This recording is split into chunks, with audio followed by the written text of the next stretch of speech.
Hello friends, welcome to Kiruthika's cooking. இன்றைக்கி நம்ம சேனலில் சுவையான சுரக்காய் குழம்பு எப்படி செய்கிறதுன்னு பார்க்க போகிறோங்க.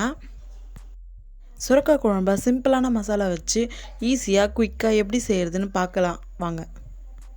வீடியோக்குள்ளே போகிறதுக்கு முன்னாடி ஒரு சின்ன ரிக்வெஸ்ட், நீங்கள் நம்ம சேனலில் ஃபஸ்ட் டைம் பார்க்குறீங்கன்னா வீடியோ கீழே உள்ள red colour subscribe button press பண்ணிக்கோங்க. கூடவே வர பெல் ஐக்கானையும் கிளிக் பண்ணிக்கோங்க. அப்போ தான் நான் போடுற வீடியோஸ் நோட்டிஃபிகேஷனாக உங்களுக்கு வரும். வாங்க வீடியோக்குள்ளே போகலாம்.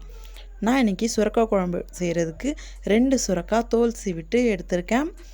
சுரக்காய்க்குள்ளே இருக்கிற விதையெல்லாம் எடுத்துடலாம். சுரக்காய் உள்ளே இருக்கிற விதை கொஞ்சம் ரஃப்பானதாக இருந்தால் எடுத்துடலாம். சாஃப்டாக இருக்கிறம்போது அப்படியே விட்டு கூட கட் பண்ணிக்கலாம்.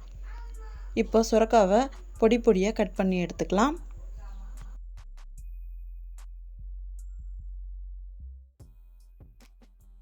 இப்போ பார்த்தோம்னா மொத்த சுரக்காயும் கட் பண்ணி எடுத்துட்டோம். நம்ம கிராம்ஸில் சொல்லணும்னா 500 கிராம் அளவுக்கு இருக்குது. இப்போ குழம்புக்கு கொஞ்சமாக ஒரு பெரிய எலுமிச்சை சைஸ் அளவுக்கு புளியை ஊற வச்சுக்கிறேன். முதல்ல புளியை நல்லா வாஷ் பண்ணிவிட்டு பிறகு தண்ணியை ஊற்றி ஊற வச்சிடலாம். அடுத்து குழம்பு செய்கிறதுக்கு முதல்ல மசாலா ரெடி பண்ணிக்கலாம். அதுக்கு ஸ்டவ் பற்ற வச்சு ஒரு கடாய் வச்சுக்கிறேன்.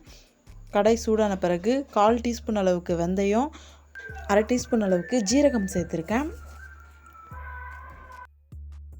2 டீஸ்பூன் அளவுக்கு தனியா சேர்த்துருக்கேன்.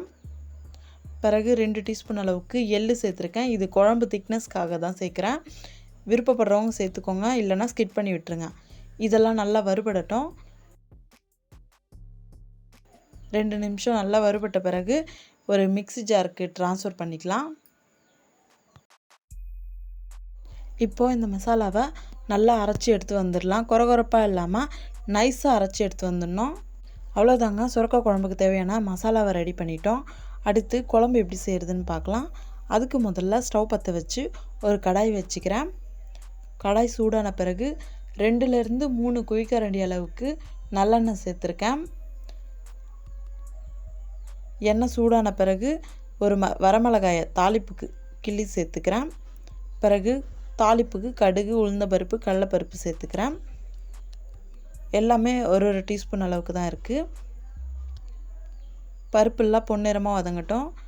அடுத்து பொடிசாக கட் பண்ணி வச்சுருக்கிற 2 பெரிய சைஸ் வெங்காயம் சேர்த்துருக்கேன். 2 நீல வாக்கில் கட் பண்ணி வச்சுருக்கிற பச்சை மிளகாய் சேர்த்துருக்கேன். ஒரு பிடி கருவேப்பிலையை சேர்த்துருக்கேன். இதெல்லாம் சேர்ந்து நல்லா வதங்கட்டும். வெங்காயம் பொன்னிறமாக வதங்கின பிறகு 1 டீஸ்பூன் அளவுக்கு இஞ்சி பூண்டு பேஸ்ட்டு சேர்த்துருக்கேன். இதை வச்சு நல்லா மிக்ஸ் பண்ணிக்கலாம். இப்போ நம்ம ஏற்கனவே கட் பண்ணி எடுத்து வச்சுருந்த சுரக்காயை இதோடு சேர்த்துக்கலாம். சுரக்காய் சேர்த்த பிறகு 2 பெரிய சைஸ் தக்காளியை பொடிசாக கட் பண்ணி இதோடு சேர்த்துருக்கேன். இதெல்லாம் சேர்த்து நல்லா கலந்து விட்டுறலாம்.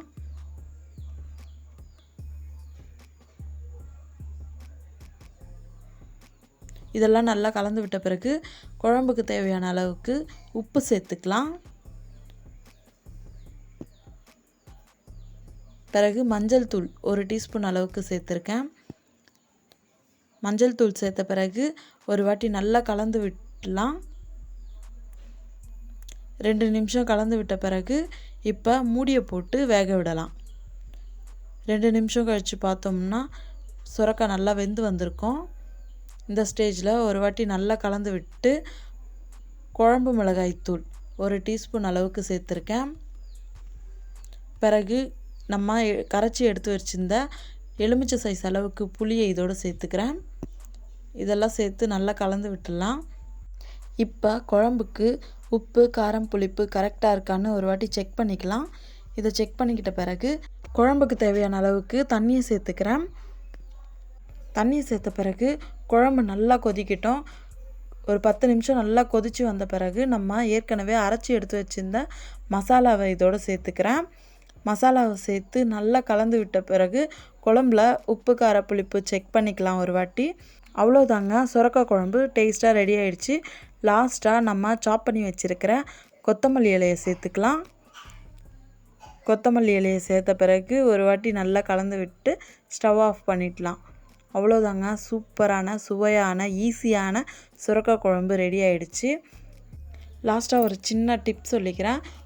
உப்பு அதிகமாயிட்டாலோ காரம் அதிகமாயிட்டாலோ நம்ம புளி கரைச்சலை கொஞ்சம் எக்ஸ்ட்ரா கூட சேர்த்துக்கலாம். குழம்புல புளிப்பு தன்மை அதிகமாக இருந்துச்சுன்னா கொஞ்சமாக தண்ணியை ஊற்றி டைல்யூட் பண்ணிக்கலாம். அவ்வளோதாங்க, சூப்பரான சுரக்காய் குழம்பு ரெடி ஆயிடுச்சு. நீங்களும் உங்கள் வீட்டில் ட்ரை பண்ணி பாருங்கள். உங்களுக்கு எப்படி வந்துச்சுன்றதை என்னோட கமெண்ட்டில் ஷேர் பண்ணிக்க மறந்துடாதீங்க. இந்த வீடியோ உங்களுக்கு பிடிச்சிருந்துச்சுன்னா லைக் பண்ணுங்கள், ஷேர் பண்ணுங்கள், கமெண்ட் பண்ணுங்கள். கிருத்திகாஸ் குக்கிங்கை சப்ஸ்கிரைப் பண்ண மறந்துடாதீங்க. தேங்க்யூ.